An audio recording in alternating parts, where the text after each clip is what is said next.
ये कहानी केवल मनोरंजन के उद्देश्य से बनाई गई है। इसमें वर्णित सभी पात्र, स्थान, घटनाएं और परिस्थितियां पूरी तरह से लेखक की कल्पना मात्र हैं। इनका किसी भी वास्तविक व्यक्ति, स्थान, घटना या संस्था से कोई संबंध नहीं है। यदि कोई समानता संयोगवश प्रतीत होती है तो इसे मात्र एक संयोग समझा जाए। इस चैनल पर प्रस्तुत सभी कहानियां काल्पनिक या फिक्शन आधारित होती हैं। कृपया इन्हें केवल एक मनोरंजन सामग्री के रूप में लें और वास्तविकता से जोड़ने का प्रयास न करें। धन्यवाद। अध्याय 261। लेकिन इससे पहले कि अर्जुन कपूर अपना सवाल पूरा कर पाते, वैदेही देशमुख अचानक खुद से बातें करने लगीं। वैदेही देशमुख ने अपने बचपन की कुछ शर्मनाक बातों के बारे में बताया और यहाँ तक कि कुछ छोटे छोटे राज भी साझा किए। अर्जुन कपूर ने उसे टोका नहीं। इन छोटी छोटी बातों से अर्जुन कपूर यह अंदाजा लगा सके कि वैदेही देशमुख कैसी इंसान है। वैदेही देशमुख द्वारा कही गई शर्मनाक बातों को सुनकर अर्जुन कपूर को हमेशा लगता था कि वह थोड़ी मूर्ख है।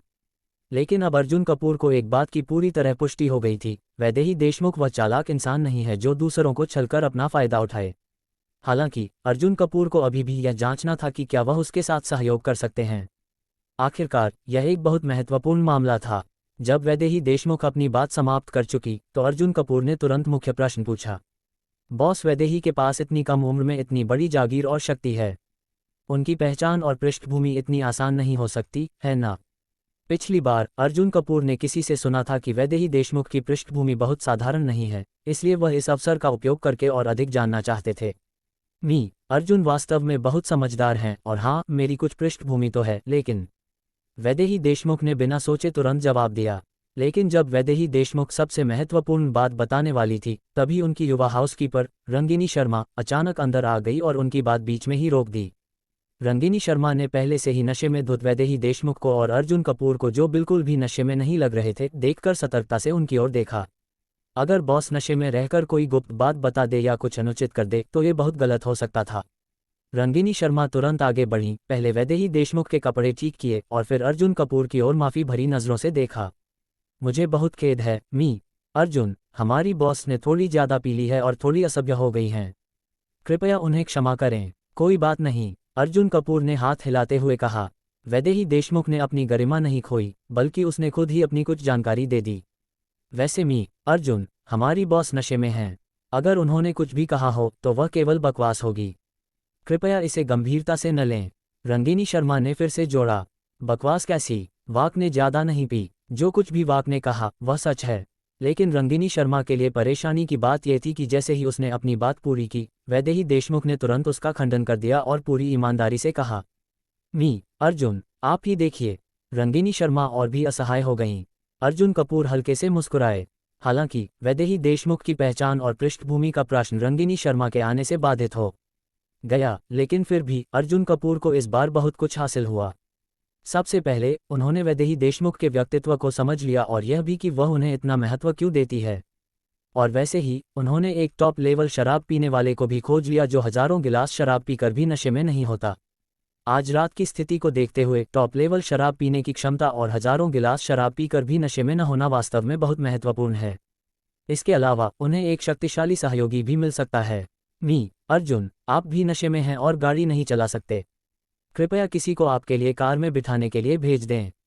रंगिनी शर्मा ने कहा। उन्हें सच में डर था कि अगर अर्जुन कपूर और रुकते तो उनकी बॉस कुछ अनुचित कह कर सकती थीं। ठीक है, अर्जुन कपूर ने सिर हिलाया। उनका लक्ष्य लगभग पूरा हो चुका था और अब समय था जाने का। अर्जुन, मत जाए। वाक ने ज्यादा नहीं पी, चलिए और पीते हैं। अर्जुन कपूर को उठते देख वैदेही देशमुख, जो अभी भी पीना चाहती थी, ने तुरंत उन्हें रोका। देर हो रही है बॉस वैदेही, अगली बार करेंगे। अगली बार आपको पूरी तरह नशे में होना होगा। अर्जुन कपूर ने अलविदा कहा। वैदेही देशमुख की पृष्ठभूमि अब भी रहस्य बनी हुई थी, इसलिए अर्जुन कपूर निश्चित रूप से अगली बार पीने के लिए तैयार थे। रंगिनी शर्मा ने उनके आदमियों को बुलाया और अर्जुन कपूर को वापस भेजने की व्यवस्था की। अर्जुन कपूर चला गया। वैदेही देशमुख को रंगिनी शर्मा ने बेडरूम में खींचकर सुला दिया। अगली सुबह अर्जुन कपूर को वैदेही देशमुख का फोन आया। अर्जुन, मुझे माफ कर दीजिए, मैंने कल रात थोड़ी ज्यादा पी ली थी। जैसे ही फोन उठा, वैदेही देशमुख की कमजोर आवाज सुनाई दी। वह भी अभी उठी थी, लेकिन जब रंगिनी शर्मा ने उन्हें पिछली रात की घटनाओं की याद दिलाई तो वैदेही देशमुख को बेहद शर्मिंदगी महसूस हुई। अर्जुन, कल रात आपने कुछ गलत तो नहीं किया? कुछ भी नहीं, अर्जुन कपूर ने उत्तर दिया। हाय, अच्छा हुआ। वैदेही देशमुख ने राहत की सांस ली, लेकिन इससे पहले कि वह पूरी तरह से राहत महसूस कर पाती, अर्जुन कपूर की अगली पंक्ति ने उन्हें शर्म से लाल कर दिया। बॉस वैदेही, आप बस खुद से कुछ पुरानी बातें कर रही थीं। सुनने में काफी दिलचस्प था। वाक वाक वाक, क्या वाक ने अपने बचपन की बातें कह दीं? बॉस वैदेही, हमने कल वादा किया था कि अगली बार फिर से नशे में धुत होंगे। मत भूलिएगा, अगली बार, निश्चित रूप से अगली बार। मी अर्जुन, अब मुझे माफ कीजिए। जल्दबाजी में माफी मांगकर वैदेही देशमुख ने फोन काट दिया। माफी मांगने के बाद वैदेही देशमुख ने जल्दी से फोन काट दिया, बहुत ज्यादा शर्मिंदा होकर। इसी समय हाउसकीपर रंगिनी शर्मा एक कटोरा उतारू सूप लेकर अंदर आई। बॉस, हैंगओवर सूप पी लीजिए। रंगिनी शर्मा ने हैंगओवर सूप को मेज पर रखा। रंगिनी शर्मा, कल रात जब मैं नशे में थी तब क्या हुआ? वैदेही देशमुख बहुत उलझन में थीं। उनकी यादें थोड़ी धुंधली थीं। बॉस, मुझे नहीं पता। जब आप और मी अर्जुन शराब पी रहे थे तब मैं दूसरे कामों में व्यस्त थी। जब मैं लौटी तब तक आप पहले ही नशे में थीं। रंगिनी शर्मा ने कहा, लेकिन एक बात मुझे जरूर कहनी चाहिए। मी अर्जुन वास्तव में बहुत अच्छे इंसान हैं। कल रात आपने बहुत ज्यादा पी ली थी। आप इतनी आकर्षक और मोहक थीं कि कोई भी मोहित हो सकता था। लेकिन मी अर्जुन ने कभी भी इस स्थिति का फायदा उठाने की कोशिश नहीं की, नहीं उन्होंने कोई अनुचित हरकत की। वह वास्तव में एक भले इंसान हैं। मी अर्जुन आपके लिए एक बहुत अच्छे सहयोगी साबित हो सकते हैं, बॉस। रंगिनी शर्मा ने कहा, और उनकी नज़र में अर्जुन कपूर की छवि और भी बेहतर हो गई। रंगिनी शर्मा की बात सुनकर वैदेही देशमुख की नज़रों में अर्जुन कपूर की छवि तुरंत अच्छी हो गई, बल्कि और भी ऊंची हो गई। इस तरह से देखें तो मी अर्जुन सच में बहुत अच्छे इंसान हैं। इस पर ध्यान देना चाहिए, वैदेही देशमुख ने सिर हिलाते हुए धीरे से कहा। दूसरी ओर अर्जुन कपूर ने नाश्ता किया और जल्दी से होटल से बाहर निकल गए। आज उनके पास कुछ बहुत जरूरी काम था। अध्याय 262। अर्जुन कपूर अब रेयान ग्रुप के नए अध्यक्ष बन चुके हैं, लेकिन रेयान ग्रुप के शेयर प्राप्त करने के बाद से वे अभी तक वहां नहीं गए थे। आज अर्जुन कपूर रेयान ग्रुप जाने वाले थे, जहां कुछ महत्वपूर्ण दस्तावेज थे जिन्हें अध्यक्ष अर्जुन कपूर के हस्ताक्षर की आवश्यकता थी। आधे घंटे से अधिक समय के बाद अर्जुन कपूर येहुई ग्रुप पहुंचे। इस समय रेयान ग्रुप के वरिष्ठ अधिकारी और नेता दोनों ओर पंक्तिबद्ध खड़े थे और अर्जुन कपूर के आगमन की प्रतीक्षा कर रहे थे। मी अर्जुन, आपका स्वागत है। मी अर्जुन, आपका स्वागत है। मी अर्जुन, आपका स्वागत है।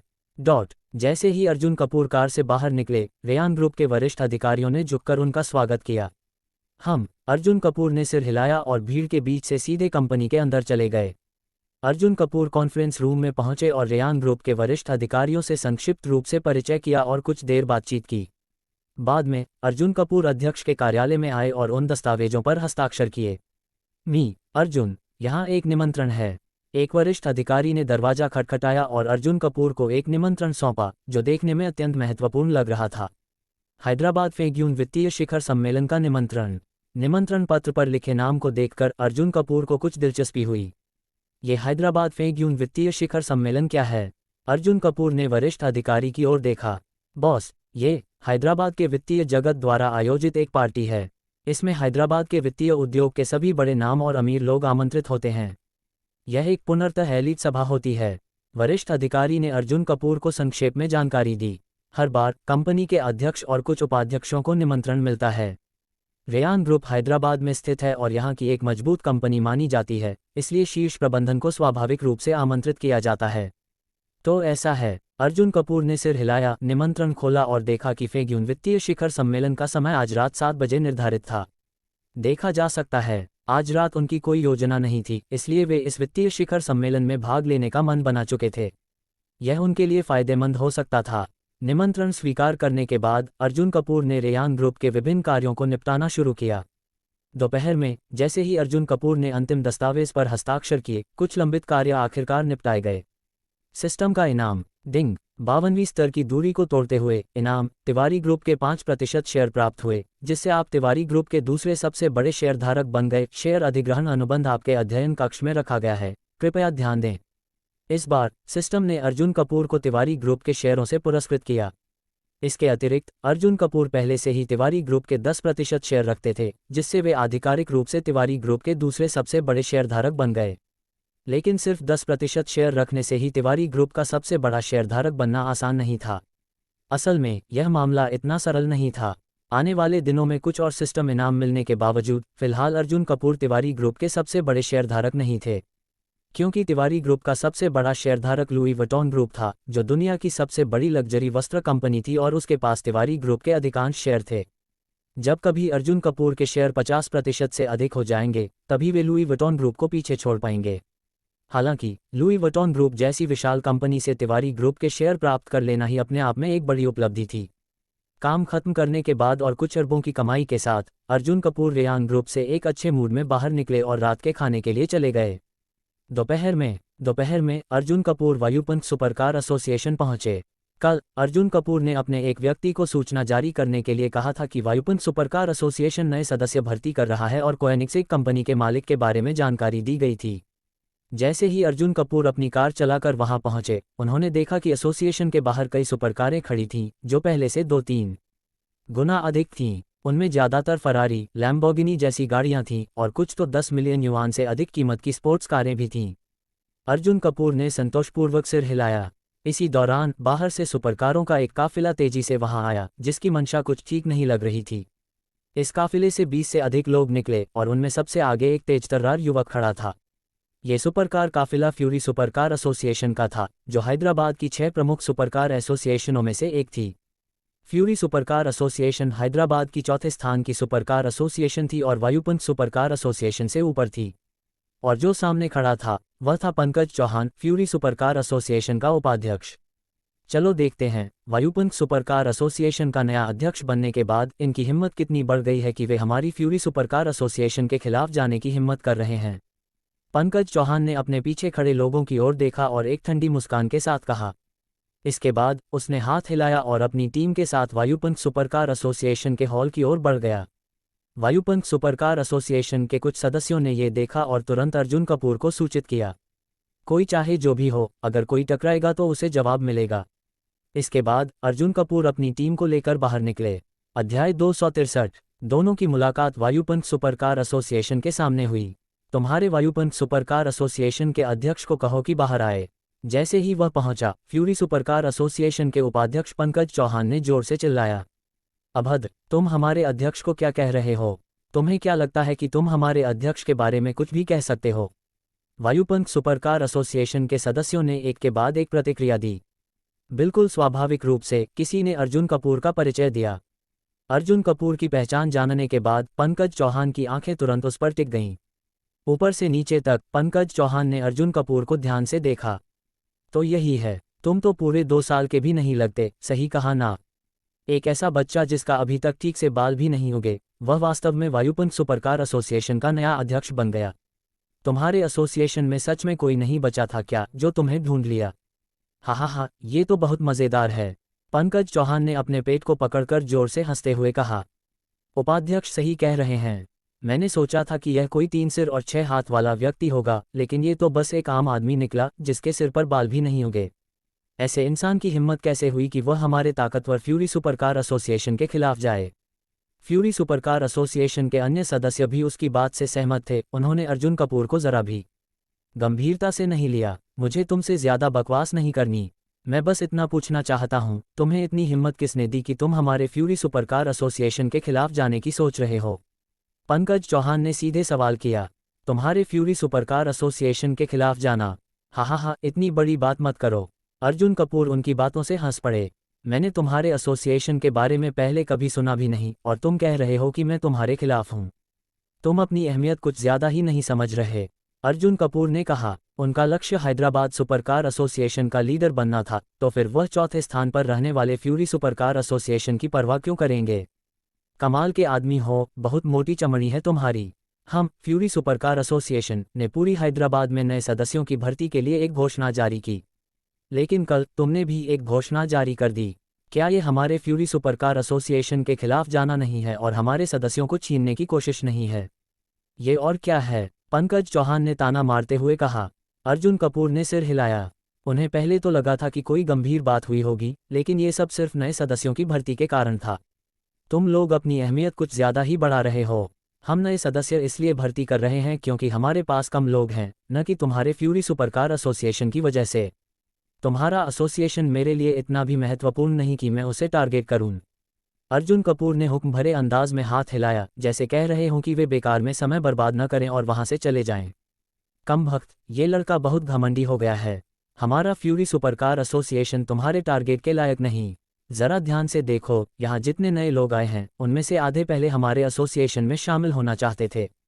पंकज चौहान ने अर्जुन कपूर के पीछे खड़े लोगों की ओर इशारा किया और जोर से बोला, और तुम सब, क्या तुम्हारा दिमाग ठीक है? तुम इस लड़के की बातों पर विश्वास कर रहे हो? इसके बाद पंकज चौहान ने उन नए लोगों का मजाक उड़ाना शुरू किया जो वायुपुंज सुपरकार एसोसिएशन में शामिल होने आए थे। इसने कहा कि यह कोएनिग्सेक का मालिक है। मैं भी कह सकता हूं कि मैं दुनिया का सबसे अमीर आदमी हूं। बड़ी बड़ी बातें करना कौन नहीं जानता। आज मैं सबके सामने इस अर्जुन कपूर का पर्दाफाश करने वाला हूं। पंकज चौहान चिल्लाया, यह आदमी कोएनिग्सेक का मालिक नहीं है। इस बार वह लड़ने नहीं आया था। लड़ाई से कुछ हासिल नहीं होता। अगर उसे नए सदस्यों को फिर से लुभाना था तो उसे पहले वायुपुंज सुपरकार एसोसिएशन की छवि खराब करनी होगी। तुमने क्या कहा? अध्यक्ष अर्जुन कोएनिग्सेक के मालिक नहीं हैं। क्या ये सच है? क्या हमें धोखा दिया गया? मैंने तो वायुपुंज सुपरकार एसोसिएशन में इसलिए आवेदन किया था क्योंकि अध्यक्ष अर्जुन कोएनिग्सेक के मालिक हैं। पंकज चौहान की बात सुनकर नए लोग फुसफुसाने लगे। झूठा, तुम्हें लगता है कि यह झूठ है? तुम ही अफवाह फैला रहे हो। अगर तुम कह रहे हो कि हमारे अध्यक्ष कोएनिग्सेक के मालिक नहीं हैं तो सबूत दिखाओ। वायुपुंज सुपरकार एसोसिएशन के सदस्य गुस्से में बोले, सबूत? मेरे पास सबूत है। संयोग से मैं कोएनिग्सेक के असली मालिक को जानता हूं। मेरे पास उसका संपर्क नंबर भी है। कहते हुए पंकज चौहान ने अपना फ़ोन निकाला। मैंने पिछले साल एक बड़े सुपरकार इवेंट में कोएनिग्सेक के मालिक से मुलाकात की थी। देखो, यह मेरा सबूत है। इतना कहकर पंकज चौहान ने हाथ हिलाया। फ्यूरी सुपरकार एसोसिएशन के सदस्यों ने पहले से तैयार तस्वीरें भीड़ में बांट दीं। लोगों ने फोटो ली और देखा कि उसमें पंकज चौहान और एक विदेशी आदमी था जिसकी उम्र 40-50 साल के करीब थी। तस्वीर में जो विदेशी है वह कोएनिग्सेक का मालिक कृष्ण मेहरा है। पंकज चौहान ने गर्व से कहा। अर्जुन कपूर ने तस्वीर देखी और शांत स्वर में कहा, जिस कृष्ण मेहरा की तुम बात कर रहे हो वह कोएनिग्सेक के पूर्व मालिक थे, लेकिन अब मैं नया मालिक हूं। उन्होंने कोएनिग्सेक मुझे बेच दिया है। लेकिन इससे पहले कि पंकज चौहान कुछ कह पाते, एक कार कुछ दूरी पर आकर रुकी और उसमें से 3 आदमी निकले। अर्जुन कपूर ने उन्हें पहले ही देख लिया और हाथ हिलाया। जिस मेहमान का मुझे इंतजार था वह आ चुका है। अध्याय 264। अर्जुन कपूर के इशारे की दिशा में पंकज चौहान ने भी मुड़कर देखा।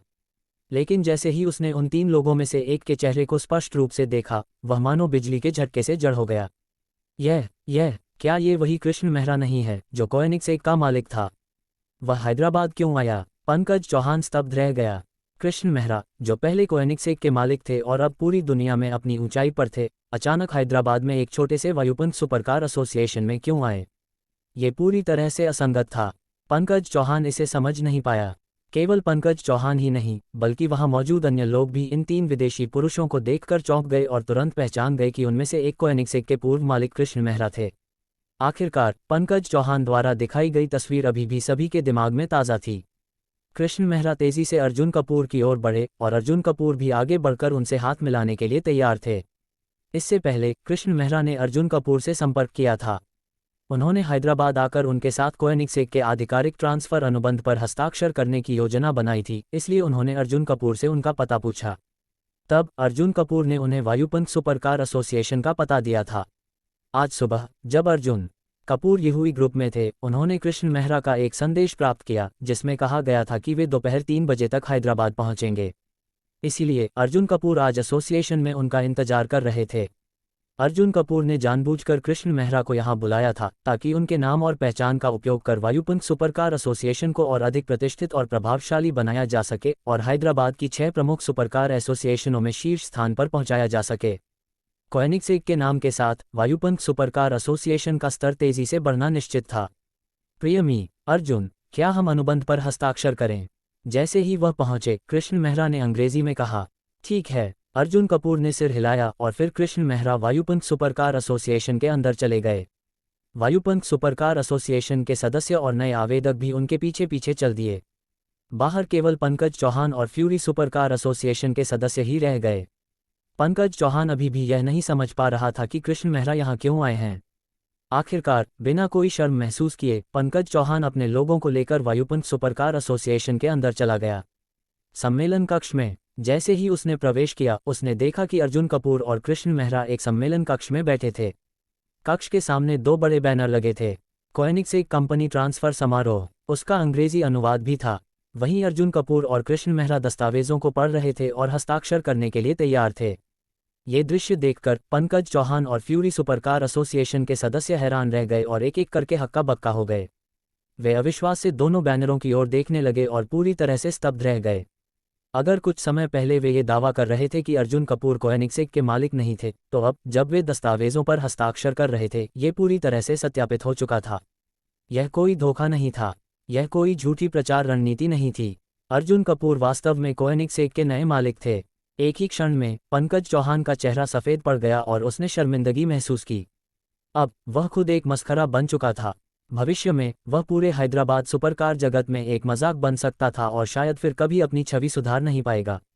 सामने देखा तो अर्जुन कपूर और कृष्ण मेहरा ने हस्ताक्षर समाप्त कर दिए थे और अब वे एक दूसरे से हाथ मिला रहे थे। पंकज चौहान को ये देखकर और भी अधिक शर्मिंदगी महसूस हुई। अब अर्जुन कपूर की पहचान पूरी तरह से स्थापित हो चुकी थी। इस पहचान के साथ अब ये तय था कि वायुपंख सुपरकार एसोसिएशन पूरी तरह से उठ खड़ा हुआ था और फ्यूरी सुपरकार एसोसिएशन अब कभी भी उसका मुकाबला नहीं कर सकता था। उनकी रैंकिंग और नीचे गिरने वाली थी। पंकज चौहान के चेहरे पर ऐसा भाव था मानो उसने कुछ बहुत ही भयावह चीज़ खा ली हो और उसके साथी सदस्य खुद को हीन महसूस कर रहे थे। अब और शर्मिंदगी सहना असंभव था, इसलिए पंकज चौहान ने अपने सदस्यों को इशारा किया और चुपचाप वहां से निकल गए। समारोह पूरा हुआ। पाप पाप पाप। हस्ताक्षर के बाद ग्रुप फोटो ली गई और समारोह में उपस्थित सभी ने जोरदार तालियां बजाईं। इस समय वायुपंख सुपरकार एसोसिएशन के पुराने सदस्य हों या नए सदस्य जो अभी शामिल हुए थे, वे सभी बेहद उत्साहित थे। उन्होंने अपनी आंखों के सामने कोएनिग्सेक के नए मालिक के उदय को देखा था। अब से वे कोएनिग्सेक के मालिक के अधीन होंगे। ये कितना गौरवशाली और गर्व की बात थी। जो नए लोग शामिल होने आए थे, वे अब वायुपंख सुपरकार एसोसिएशन में शामिल होने के लिए और भी अधिक उत्सुक हो गए और उन्होंने अर्जुन कपूर की और भी अधिक प्रशंसा करनी शुरू कर दी। आज की यह घटना जल्द ही पूरे हैदराबाद और शायद पूरे देश के सुपरकार जगत में फैल जाएगी। तब और भी अधिक लोग इस एसोसिएशन में शामिल होने के लिए दौड़ेंगे। संभावना ये थी कि बहुत जल्द वायुपंख सुपरकार एसोसिएशन लोगों की संख्या के हिसाब से हैदराबाद की सबसे बड़ी सुपरकार एसोसिएशन बन जाएगी। हालांकि अगर वे शीर्ष स्थान हासिल करना चाहते थे तो केवल सदस्य संख्या ही काफ़ी नहीं थी, शक्ति भी ज़रूरी थी। लेकिन जब अर्जुन कपूर यहाँ हैं तो क्या वायुपंख सुपरकार एसोसिएशन की शक्ति कम हो सकती है? अनुबंध पर हस्ताक्षर होने के बाद अर्जुन कपूर और कृष्ण मेहरा ने थोड़ी देर तक बातचीत की, फिर कृष्ण मेहरा वहां से चले गए। अध्यक्ष जिंदाबाद, अध्यक्ष जिंदाबाद। चारों ओर से पागलपन भरी चीखें गूंजने लगीं। इस समय अर्जुन कपूर उन सभी के लिए एक भगवान के समान थे। इस अवसर का लाभ उठाते हुए अर्जुन कपूर ने कुछ भाषण दिए, जिससे उन्होंने लोगों को स्थिर किया और वायुपंख सुपरकार एसोसिएशन के प्रभाव को और बढ़ाया। भविष्य में वायुपंख सुपरकार एसोसिएशन में शामिल होने के लिए असंख्य लोगों का प्रवाह बना रहेगा। उस समय उन्हें कड़े नियमों का पालन करना होगा और कोई गलती नहीं करनी होगी। अर्जुन कपूर ने गौरव देशमुख और अन्य सदस्यों को विशेष रूप से यह याद दिलाया। इन सब को पूरा करने के बाद अर्जुन कपूर संतोषपूर्वक वहां से निकले। उनका लक्ष्य अपेक्षा से अधिक सफल हो चुका था। शाम का समय तेजी से बीत गया। शाम के 6 या 7 बजे अर्जुन कपूर अपनी कार चलाते हुए हैदराबाद फेग्यून वित्तीय शिखर सम्मेलन के आयोजन स्थल पर पहुंचे। बॉस अर्जुन कपूर के वहां पहुंचते ही येहुई ग्रुप के 2 अन्य उपाध्यक्ष, जिन्हें आमंत्रित किया गया था, उनके पास आए और गाड़ी का दरवाजा खोलने में उनकी सहायता की। पिछले साल वे दोनों भी इस वित्तीय शिखर सम्मेलन में आए थे, लेकिन यह अर्जुन कपूर का पहली बार था, इसलिए वे उनके मार्गदर्शक के रूप में कार्य कर रहे थे। उनके साथ चलते हुए अर्जुन कपूर आगे बढ़े। सम्मेलन स्थल पर प्रवेश द्वार पर उन्होंने निमंत्रण पत्र दिखाया और तीनों को भव्य आयोजन स्थल में प्रवेश करने की अनुमति मिल गई। जो लोग यहां आ सकते थे वे या तो अत्यंत धनी थे या प्रतिष्ठित, और उनकी पहचान बहुत प्रभावशाली थी। इस समय ये सभी उद्योगपति और व्यापारी शानदार सूट या भव्य शाम की पोशाकें पहने आपस में बातचीत कर रहे थे। जैसे ही कुछ लोगों ने येहुई ग्रुप के दोनों उपाध्यक्षों को देखा, वे अर्जुन कपूर से मिलने आए। उन्होंने अर्जुन कपूर का परिचय दूसरों से करवाया। अर्जुन बहुत ही प्रतिभाशाली और भविष्य में बहुत आगे जाने वाले व्यक्ति हैं। अर्जुन युवा हैं और उनके पास असीम संभावनाएं हैं। अर्जुन कपूर की पहचान जानने के बाद वहां मौजूद व्यापारियों और उद्योगपतियों ने सौहार्दपूर्ण व्यवहार दिखाया। एक प्रभावशाली व्यक्ति का प्रवेश। जब अर्जुन कपूर लोगों से बातचीत कर रहे थे, तभी 40 के दशक का एक गंजा आदमी, जो कई साथियों से घिरा हुआ था, भी आयोजन स्थल में दाखिल हुआ। मैंने सुना है कि येहुई ग्रुप को एक नया मालिक मिला है और वह एक युवा लड़का है। चलो मुझे उससे मिलने दो। जैसे ही वह अंदर आया, उसने बड़ों की तरह व्यवहार करते हुए और घमंडी अंदाज में अर्जुन कपूर को भाषण देना शुरू कर दिया। अध्याय 265। ये दृश्य देखकर अर्जुन कपूर की भौहें सिकुड़ गईं। यह आदमी कौन है? अर्जुन, ये धीरज मेहता हैं, आनंद वित्तीय समूह के अध्यक्ष। ये हमारी रेयान ग्रुप के प्रतिस्पर्धी हैं और कंपनी के पूर्व अध्यक्ष से इनका हमेशा ही खराब संबंध रहा है। रेयान ग्रुप के उपाध्यक्ष ने धीमी आवाज में अर्जुन कपूर को बताया। अर्जुन कपूर तुरंत स्थिति समझ गए।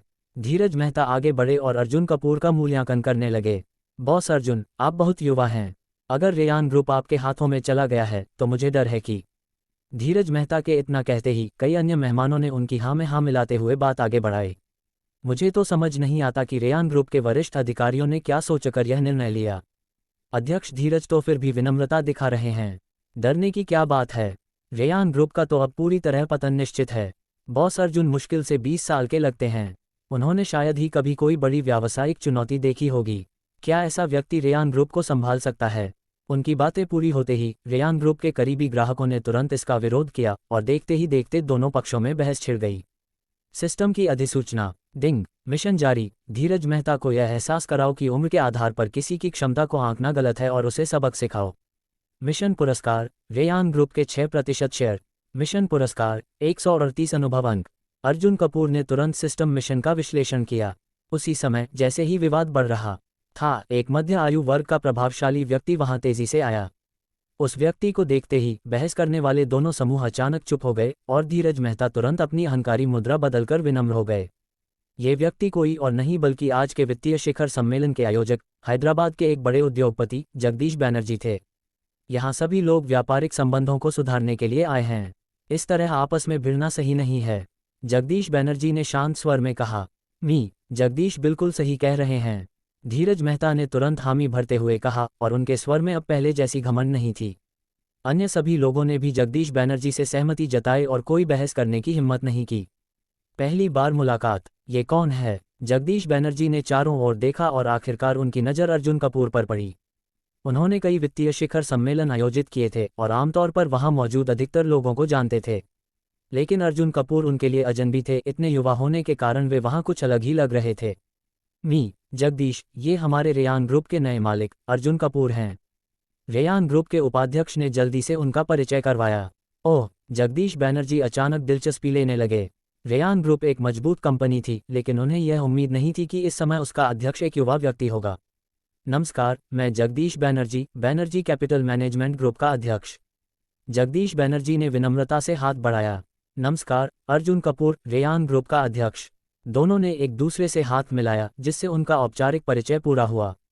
धीरज मेहता की जलन। अर्जुन कपूर और जगदीश बैनर्जी की बातचीत को देखकर धीरज मेहता बेचैन होने लगे। जगदीश, आप इनसे क्या बात कर रहे हैं? सोचिए, जिन कंपनियों को युवाओं के हाथों सौंपा गया है उनमें से कितनी स्थिर बनी रह पाई हैं? धीरज मेहता ने व्यंग्यात्मक लहजे में कहा। यह जरूरी नहीं है, शायद अर्जुन इस मामले में अपवाद साबित हों। जगदीश बैनर्जी ने उत्तर दिया। उन्होंने महसूस किया कि तारांकन इतनी कम उम्र में रेयान ग्रुप के अध्यक्ष बनने वाला व्यक्ति साधारण नहीं हो सकता था, इसलिए वे अर्जुन कपूर का समर्थन कर रहे थे। चौंकाने वाली पहचान। अर्जुन, आपके उच्चारण से लग रहा है कि आप हैदराबाद से नहीं हैं। आप किस शहर से हैं? मुंबई या दिल्ली? जगदीश बैनर्जी ने जिज्ञासा से पूछा। मैं मुंबई से हूँ, अर्जुन कपूर ने शांति से उत्तर दिया। मुंबई से? जगदीश बैनर्जी को यह सुनकर आश्चर्य हुआ। मुंबई एक साधारण दूसरे तीसरे श्रेणी का शहर था। वहां से किसी बड़े व्यावसायिक परिवार का होना असंभव था। जगदीश, मैंने सुना है कि अर्जुन मुंबई के एक छोटे परिवार से आते हैं। धीरज मेहता ने तुरंत कहा। ये सुनकर जगदीश बैनर्जी का चेहरा थोड़ा गंभीर हो गया। अगर यह सच था तो अर्जुन कपूर उनके मित्र बनने के योग्य नहीं थे। अब धीरज मेहता की चाल काम कर गई थी। उन्होंने कुछ ही शब्दों में अर्जुन कपूर की छवि बिगाड़ दी थी। लेकिन तभी किसी ने जोर से कहा। किसने कहा कि अर्जुन के पास ताकत नहीं है? अर्जुन पैटेक फिलिप के मालिक हैं। पूरे हॉल में सन्नाटा। क्या कहा? पैटेक फिलिप के मालिक? पूरा हॉल अचानक अर्जुन कपूर की ओर मुड़ गया। जगदीश बैनर्जी भी चौंक गए। धीरज मेहता की आंखें अविश्वास से फैल गईं। तुम मजाक कर रहे हो? वह पैटेक फिलिप के मालिक कैसे हो सकते हैं? धीरज मेहता ने गुस्से में कहा। मुझे पूरा यकीन है। अगर यकीन नहीं होता तो आप खुद जांच कर सकते हैं। ये वही उद्योगपति थे जो पहली बार अर्जुन कपूर और वैदेही देशमुख से मिले थे। उन्होंने ये जानकारी पहले ही पुष्टि कर ली थी। अब धीरज मेहता के पास कहने के लिए कुछ नहीं था। कुछ ही क्षणों में कई बड़े व्यवसायियों ने अर्जुन कपूर से हाथ मिलाने और परिचय बढ़ाने के लिए आगे कदम बढ़ाए। धीरज मेहता की नई चाल। लेकिन धीरज मेहता अब भी संतुष्ट नहीं थे। अच्छा, तो क्या पैटेक फिलिप की बाजार कीमत मुश्किल से कुछ अरबों में है? इससे बड़े ब्रांड के मालिक बनकर दिखाओ। लेकिन ठीक उसी समय अर्जुन कपूर का फोन बजा। उन्होंने देखा कि यह एक अंतर्राष्ट्रीय कॉल थी। कौन हो सकता है? उन्होंने कॉल उठाए और तभी धीरज मेहता की घमंड भरी मुस्कान अचानक गायब हो गई। तारांकन अध्याय 266। क्या मैंने सही सुना? मुझे तिवारी ग्रुप के एशिया प्रशांत क्षेत्र के महाप्रबंधक जनरल मैनेजर का पद संभालना है। अर्जुन कपूर ने फोन पर तिवारी ग्रुप के अध्यक्ष से आश्चर्य से पूछा। क्या तिवारी ग्रुप के एशिया प्रशांत क्षेत्र के महाप्रबंधक? जैसे ही अर्जुन कपूर ने यह कहा, धीरज मेहता की आंखें चौड़ी हो गईं। न केवल धीरज मेहता बल्कि आसपास खड़े अन्य ग्राहक भी आश्चर्य से अर्जुन कपूर की ओर देखने लगे। अगर पैटेक फिलिप कंपनी के मालिक होने की बात पहले इतनी महत्वपूर्ण नहीं थी क्योंकि पैटेक फिलिप की बाजार कीमत केवल कुछ अरबों में थी, तो तिवारी ग्रुप पूरी तरह से अलग था। तिवारी ग्रुप की बाजार कीमत 100 अरब से अधिक थी। और सबसे महत्वपूर्ण बात यह थी कि Tiwari group Louis Vuitton group का एक अधीनस्थ ब्रांड था जिसकी बाजार कीमत 1 ट्रिलियन थी। तिवारी ग्रुप के एशिया प्रशांत क्षेत्र का महाप्रबंधक ये पद बेहद प्रभावशाली था और ये तिवारी ग्रुप के शीर्ष अधिकारियों में से एक गिना जाता था। क्या अर्जुन कपूर सच में तिवारी ग्रुप के एशिया प्रशांत क्षेत्र के महाप्रबंधक बनने वाले हैं? धीरज मेहता का चेहरा तुरंत पीला पड़ गया। अभी अभी उन्होंने अर्जुन कपूर का मजाक उड़ाया था और अब सच सामने आ गया कि अर्जुन कपूर वास्तव में 100 अरब की कंपनी के शीर्ष कार्यकारी बनने वाले थे। तिवारी ग्रुप के अध्यक्ष की बात? हाँ, निदेशक अर्जुन। फोन पर तिवारी ग्रुप के अध्यक्ष ने अंग्रेजी में उत्तर दिया। तिवारी ग्रुप के वर्तमान एशिया प्रशांत क्षेत्र के महाप्रबंधक ने कुछ व्यक्तिगत मुद्दों के कारण पद छोड़ दिया था और यह एक महत्वपूर्ण पद था। कई बड़े अधिकारी और समूह के विभिन्न गुट इस पद के लिए इच्छुक थे, लेकिन अध्यक्ष किसी एक को चुनकर किसी गुट को नाराज नहीं करना चाहते थे। तभी उन्होंने अर्जुन कपूर को याद किया।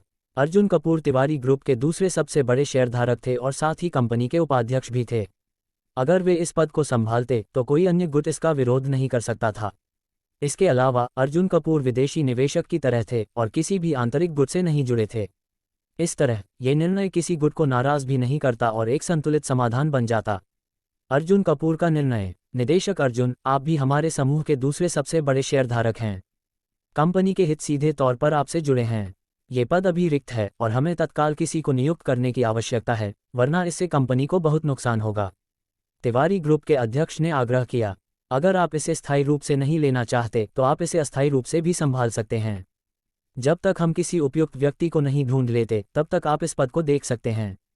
ठीक है। थोड़ी देर सोचने के बाद अर्जुन कपूर ने हामी भर दी।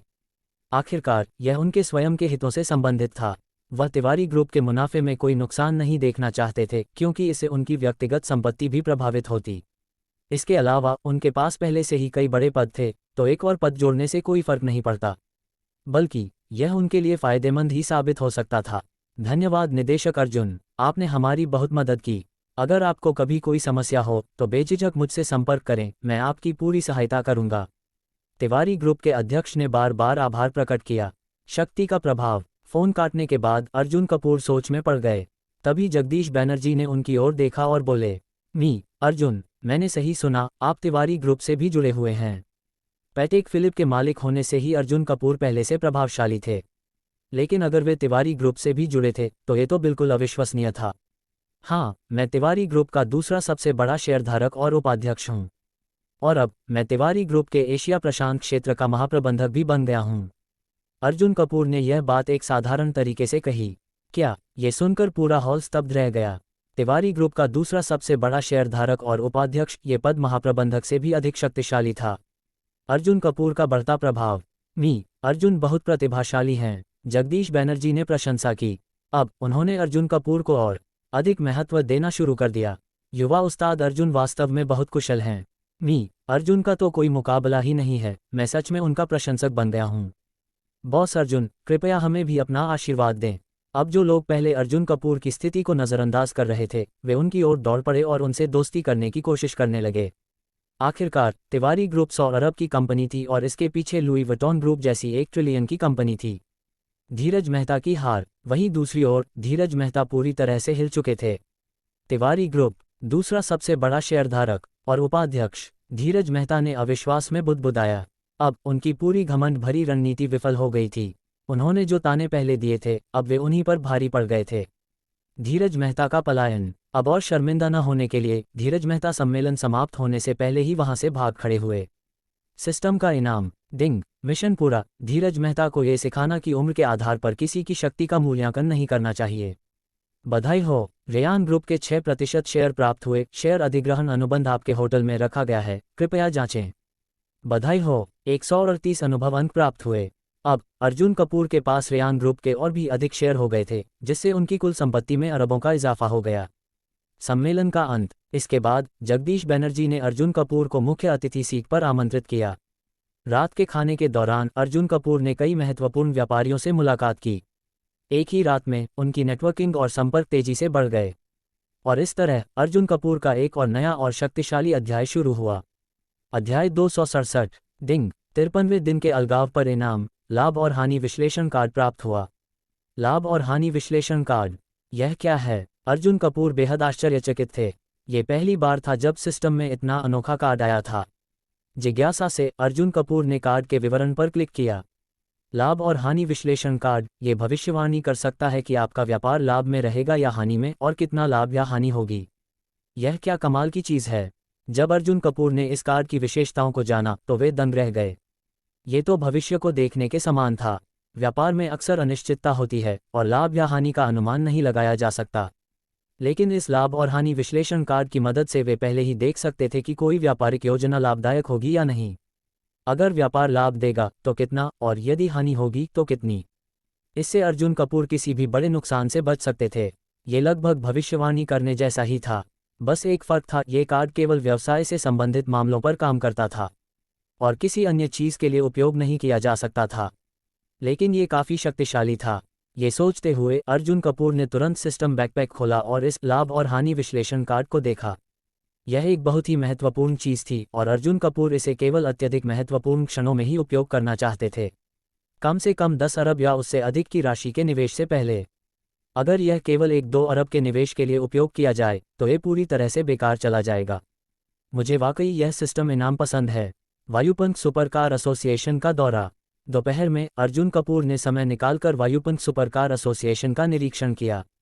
वहां शामिल होने के लिए लोगों की एक लंबी कतार लगी हुई थी। अब स्थिति ये थी कि हैदराबाद की शीर्ष 3 सुपरकार एसोसिएशनों के कुल आवेदकों से भी ज़्यादा लोग वायुपंख सुपरकार एसोसिएशन में शामिल होने के लिए आ रहे थे। अगर इसी गति से चीज़ें आगे बढ़ती रहीं तो वायुपंख सुपरकार एसोसिएशन बहुत जल्द हैदराबाद की सबसे बड़ी सुपरकार एसोसिएशन बन जाएगी। अर्जुन कपूर ने संतोषपूर्वक सिर हिलाया। कबीर चौधरी का फ़ोन कॉल। तभी लखनऊ चौधरी परिवार की मुख्य शाखा के नेता कबीर चौधरी का फ़ोन आया। अर्जुन, हमने अपनी जांच में पाया कि हमारे परिवार की शाखा ने किसी से मदद मांगी है। वे हर्षित अग्रवाल नामक एक धनाढ्य व्यक्ति से सहायता प्राप्त करने की तैयारी कर रहे हैं और हमारे खिलाफ अंतिम हमला करने की योजना बना रहे हैं। कबीर चौधरी ने अर्जुन कपूर को समझाया। पिछली बार जब अर्जुन कपूर ने उनसे संपर्क किया था तब कबीर चौधरी ने कहा था कि चौधरी परिवार की शाखा किसी से मदद मांग रही थी, लेकिन ये स्पष्ट नहीं था कि कौन। अब स्पष्ट हो गया कि उन्होंने हैदराबाद के हर्षित अग्रवाल से संपर्क किया था। हर्षित अग्रवाल, अर्जुन कपूर ने हल्के स्वर में कहा। ठीक है, इस हर्षित अग्रवाल को मुझ पर छोड़ दो, अर्जुन कपूर ने जवाब दिया। कबीर चौधरी ने उन्हें इसलिए फ़ोन किया था क्योंकि वे चाहते थे कि अर्जुन कपूर मदद करें और शाखा परिवार के खिलाफ कोई ठोस कदम उठाएं। चूंकि इसमें अर्जुन कपूर को भी करोड़ों का फायदा हो सकता था, इसलिए उन्होंने इसे स्वीकार कर लिया। हर्षित अग्रवाल का संपर्क। फ़ोन काटने के बाद अर्जुन कपूर ने वायुपंख सुपरकार एसोसिएशन के कुछ सदस्यों से हर्षित अग्रवाल के बारे में पूछा। तब गौरव देशमुख, एसोसिएशन के उपाध्यक्ष, ने तुरंत कहा, अध्यक्ष, हर्षित अग्रवाल का मेरे पिता से बहुत अच्छा संबंध है। मैं हमेशा से उन्हें अंकल हर्षित कहता आया हूँ। राष्ट्रपति, क्या आपको उनसे कोई काम था? हाँ, मुझे उनसे व्यक्तिगत रूप से कुछ बात करनी है। कोई दिक्कत नहीं, मैं इसे संभाल लूंगा, गौरव देशमुख ने आत्मविश्वास से कहा। इसके बाद गौरव देशमुख ने सीधे हर्षित अग्रवाल को फ़ोन किया। नमस्ते अंकल हर्षित। अरे गौरव बेटा, आज अचानक मुझे याद कैसे आ गई? अंकल हर्षित, क्या आप घर पर हैं?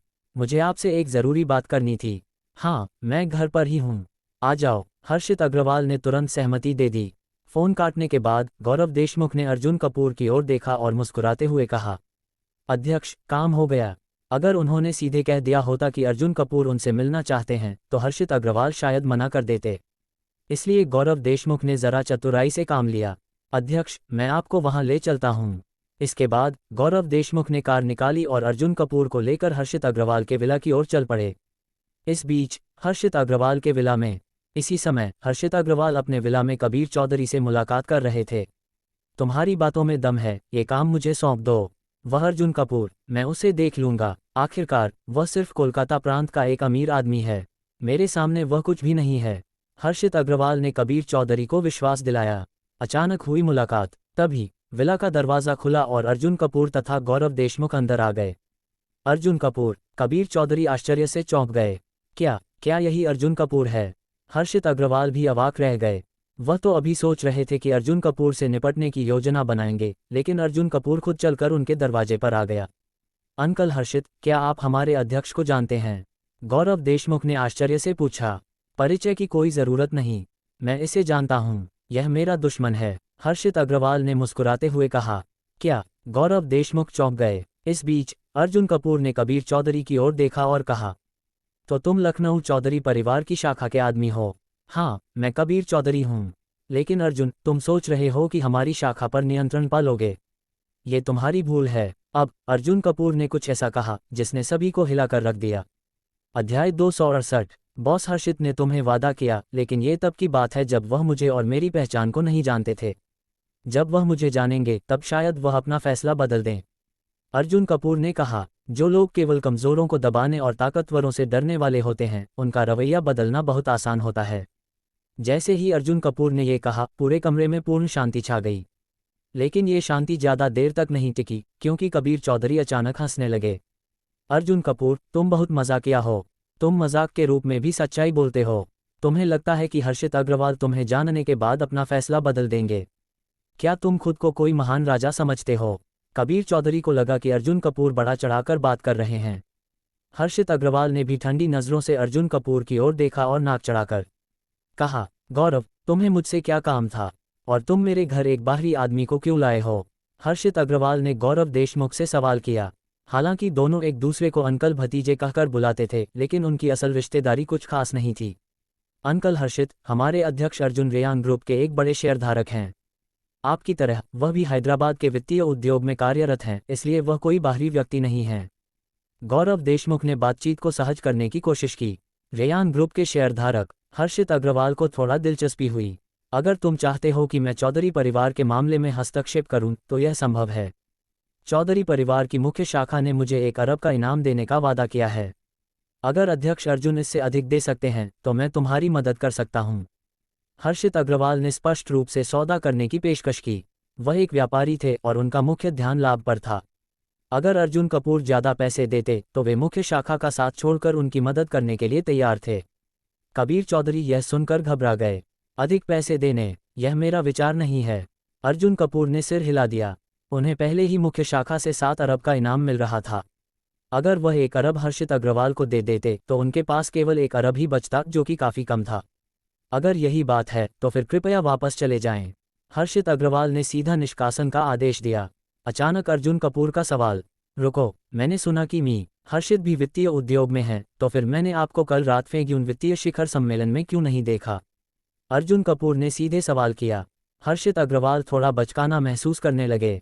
उन्हें पिछली रात आमंत्रित किया गया था, लेकिन किसी अन्य कारण से वह सम्मेलन में नहीं जा पाए थे।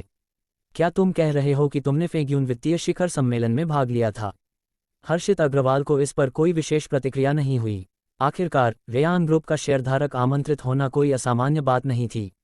हाँ, लेकिन जैसे ही अर्जुन कपूर ने ये कहा, हर्षित अग्रवाल अचानक सोच में पड़ गए। उन्होंने तुरंत अपने मोबाइल फोन को निकाला और सोशल मीडिया खोला। चौंकाने वाली तस्वीर। आज सुबह जगदीश बनर्जी ने अपने सोशल मीडिया अकाउंट पर कुछ तस्वीरें पोस्ट की थीं। कल रात के वित्तीय सम्मेलन की तस्वीरें। क्योंकि हर्षित अग्रवाल उस सम्मेलन में नहीं गए थे, इसलिए उन्होंने पहले इन तस्वीरों पर ज्यादा ध्यान नहीं दिया था। लेकिन अब अर्जुन कपूर की बात सुनकर उन्होंने उन तस्वीरों को दोबारा देखा और वे पूरी तरह से चौंक गए। उनमें से एक तस्वीर में अर्जुन कपूर भी थे। और फिर एक और डरावनी बात पता चली। ये सम्मेलन में मौजूद सबसे शक्तिशाली व्यक्तियों की समूह फोटो थी। पिछले वर्षों में इस तरह की तस्वीरों में हमेशा जगदीश बनर्जी सबसे मध्य और प्रतिष्ठित स्थान पर खड़े होते थे, लेकिन इस बार मध्य और सबसे सम्मानजनक स्थान पर खड़ा व्यक्ति अर्जुन कपूर था। और जगदीश बैनर्जी उनके बगल में खड़े थे। यह कोई साधारण समूह फोटो नहीं थी। इस तरह की तस्वीरों में खड़ा होने की स्थिति बहुत मायने रखती है। जो व्यक्ति मध्य में खड़ा होता है वही सबसे प्रभावशाली व्यक्ति होता है। इसका मतलब ये था कि खुद सम्मेलन के आयोजक जगदीश बैनर्जी यह मानते थे कि अर्जुन कपूर की स्थिति उनसे भी ऊपर थी। हर्षित अग्रवाल के होश उड़ गए। ओह माय गॉड, यह असंभव है, ये सोचकर कि अगर वह कल सम्मेलन में गए होते तो उन्हें शायद इस फोटो में भी जगह नहीं मिलती। ... लेकिन अर्जुन कपूर को सबसे प्रतिष्ठित स्थान मिला था। अचानक बदला हर्षित अग्रवाल का रवैया। अर्जुन, मैंने गलती कर दी थी। मुझे पहले नहीं पता था कि आप कौन हैं और मैंने गलत निर्णय ले लिया था। मैं कबीर चौधरी और उनके शाखा परिवार के साथ सहयोग करने से मना करता हूँ। क्या? कबीर चौधरी हैरान रह गए। अभी कुछ ही क्षण पहले हर्षित अग्रवाल ने उनकी पूरी मदद करने की बात कही थी, लेकिन अब सिर्फ एक मोबाइल फ़ोन देखने के बाद उनका पूरा रवैया बदल गया। बॉस हर्षित, हमें इस पर बात करनी चाहिए। हम आपको और अधिक भुगतान करने के लिए तैयार हैं। कबीर चौधरी ने घबराकर कहा, यह पैसे का मामला नहीं है। अगर मैं जिंदगी में आगे बढ़ना चाहता हूं तो मुझे अर्जुन कपूर जैसे व्यक्ति से दुश्मनी नहीं लेनी चाहिए। तो अब क्या तुम मुझे मानते हो? अर्जुन कपूर ने कबीर चौधरी को देखा। नहीं, यह नहीं हो सकता। लेकिन इससे पहले कि कबीर चौधरी कुछ और कहते, हर्षित अग्रवाल ने अपने नौकर को इशारा किया और उसे विला से बाहर निकाल दिया। अर्जुन कपूर की जीत। अब हर्षित अग्रवाल की मदद के बिना चौधरी परिवार की शाखा मुख्य शाखा का मुकाबला नहीं कर सकती थी, और इसका मतलब यह था कि अर्जुन कपूर के 7 अरब का इनाम अब पूरी तरह से सुरक्षित था। आखिरी दृश्य, विला के बाहर कबीर चौधरी ने निराशा से सिर झुका लिया। अब हमारी चौधरी परिवार की शाखा पूरी तरह से बर्बाद हो चुकी है। अर्जुन कपूर ने हर्षित अग्रवाल के यहाँ कुछ देर बिताई, फिर वहां से चले गए। लेकिन वापसी के रास्ते में उन्होंने एक और महत्वपूर्ण खबर सुनी। अध्याय 269। अर्जुन कपूर के अधीनस्थों ने उन्हें सूचना दी कि प्रणव रेड्डी के स्वामित्व वाले 2 बारों में से एक अब पूरी तरह बंद हो चुका है और दूसरा काफी बुरी स्थिति में है, दिवालिया होने की कगार पर है। ये दोनों बार प्रणव रेड्डी के सबसे महत्वपूर्ण व्यवसाय थे।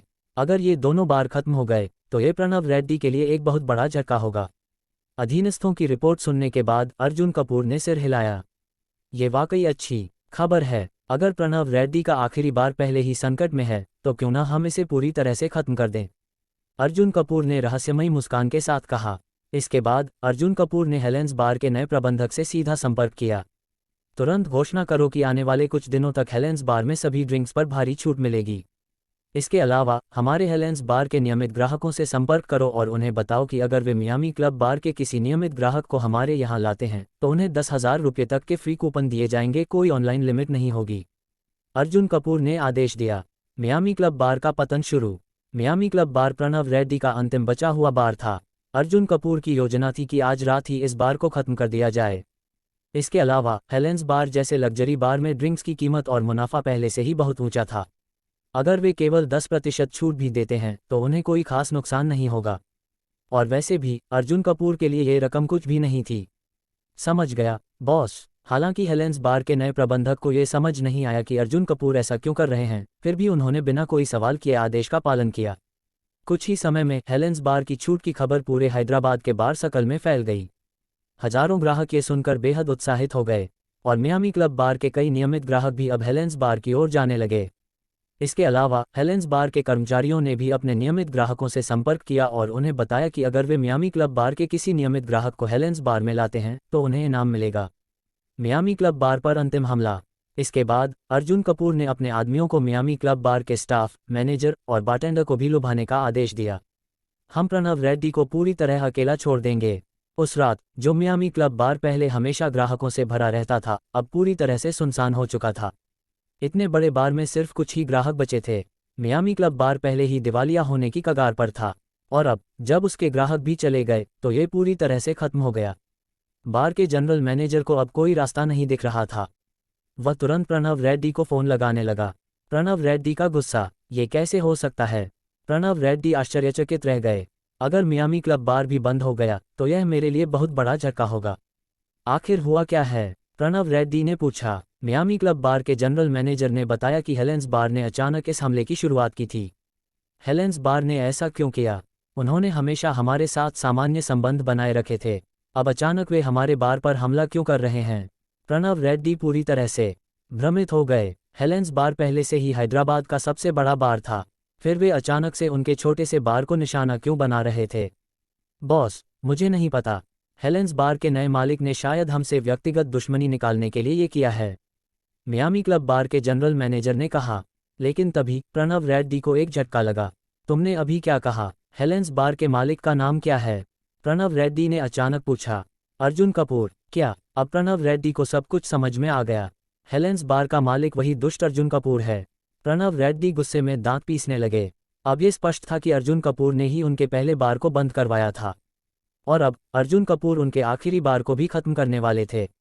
प्रणव रेड्डी की पलटवार योजना। बहुत बढ़िया। प्रणव रेड्डी के चेहरे पर क्रूरता झलकने लगी। अगर वह प्रत्यक्ष रूप से नहीं जीत सकते तो वह अवैध तरीकों से लड़ेंगे। अर्जुन कपूर, अब देखो मैं क्या करता हूँ। इसके बाद प्रणव रेड्डी ने तुरंत एक नई योजना बनाई और काम पर लग गए। हेलेंस बार पर हमला। 1 घंटे बाद हेलेंस बार के सामने 7-8 बड़े वैन आकर रुके। उन वैन से कई दर्जन लाठी डंडों से लैस गुंडे उतरे। इन गुंडों के ठीक आगे एक रोल्स रॉयस कार खड़ी थी। ये कार प्रणव रेड्डी की थी। प्रणव रेड्डी अपने विश्वासपात्र लोगों के साथ कार से बाहर निकले और उन्होंने गुंडों की ओर देखकर संतोष से सिर हिलाया। प्रणव रेड्डी का इरादा, अगर मैं हेलेंस बार से प्रतिस्पर्धा नहीं कर सकता तो मैं इसे जबरदस्ती बंद कर दूंगा। अंदर जाओ। प्रणव रेड्डी के आदेश पर गुंडों की पूरी टोली हेलेंस बार के अंदर घुस गई। हेलेंस बार के सुरक्षाकर्मी उन्हें रोकने की कोशिश करने लगे, लेकिन वे बहुत कम थे और गुंडों के सामने टिक नहीं पाए। बार में हंगामा। हेलेंस बार के अंदर पूरी तरह से अफरा तफरी मच गई। सभी ग्राहक डर गए क्योंकि इतने सारे लाठी डंडों से लैस गुंडे अंदर आ गए थे। प्रणव रेड्डी अपने सुरक्षा गार्ड्स के साथ अंदर चले गए और मंच पर खड़े हो गए। डरने की कोई बात नहीं, मैं यहाँ केवल हेलेंस बार के मालिक अर्जुन कपूर से हिसाब बराबर करने आया हूँ। अब सभी ग्राहकों को समझ में आया कि यह व्यक्तिगत दुश्मनी का मामला था। अर्जुन कपूर, बाहर आओ। प्रणव रेड्डी ने गुस्से से चिल्लाया। लेकिन इससे पहले कि वह कुछ और कह पाते, कुछ ऐसा हुआ जिसकी किसी को उम्मीद नहीं थी। अध्याय 270। अचानक 20 प्रशिक्षित युवा 20 से 30 साल के बीच के व्यक्ति मेहमानों के बीच से बाहर निकल आए। पलक झपकते ही उन्होंने प्रणव रेड्डी के गुंडों को चारों ओर से घेर लिया। कुछ ही पलों में प्रणव रेड्डी की टीम, जो पहले मजबूत स्थिति में थी, अब पूरी तरह से कमजोर पड़ गई। प्रणव रेड्डी की हैरानी। प्रणव रेड्डी इस दृश्य को देखकर हैरान रह गए। उन्हें समझ नहीं आया कि यह सब अचानक कैसे हुआ। जब वह इस उलझन में थे तभी बार के भीतर से किसी के कदमों की आवाज आई। भीड़ के आश्चर्यजनक नजरों के सामने अर्जुन कपूर धीरे धीरे बाहर आए। तुम पहले व्यक्ति हो जो अपनी मौत को खुद बुलाने आया है। अर्जुन कपूर ने प्रणव रेड्डी को ठंडी नजरों से देखा।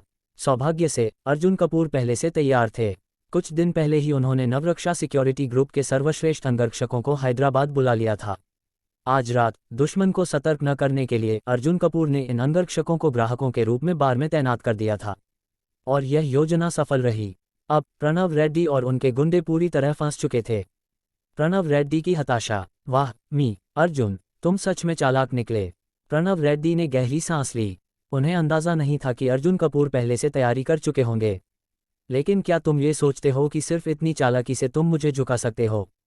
प्रणव रेड्डी ने ठंडी हंसी के साथ कहा। तुम बहुत बड़ी गलती कर रहे हो।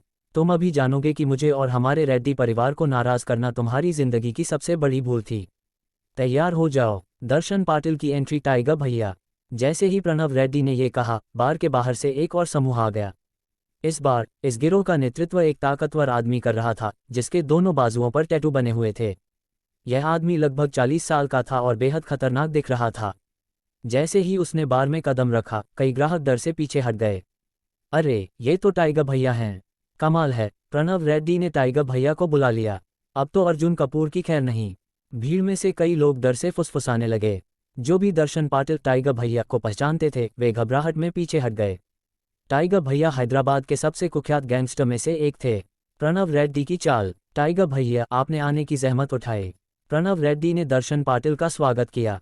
असल में प्रणव रेड्डी को पहले से डर था कि अर्जुन कपूर कुछ करेगा, इसलिए उन्होंने पहले ही दर्शन पाटिल को बुला लिया था। अब इतने बड़े गैंगस्टर के समर्थन के साथ, भले ही यह अर्जुन कपूर का इलाका था, लेकिन वह कुछ भी नहीं कर सकते थे। टाइगर भैया का बयान। अरे, अच्छा आदमी लाया है तू प्रणव। टाइगर भैया ने अर्जुन कपूर के अंगरक्षकों की ओर देखा और सराहना करते हुए कहा। लेकिन टाइगर भैया को भी अर्जुन कपूर के लोगों में एक कमी दिखी।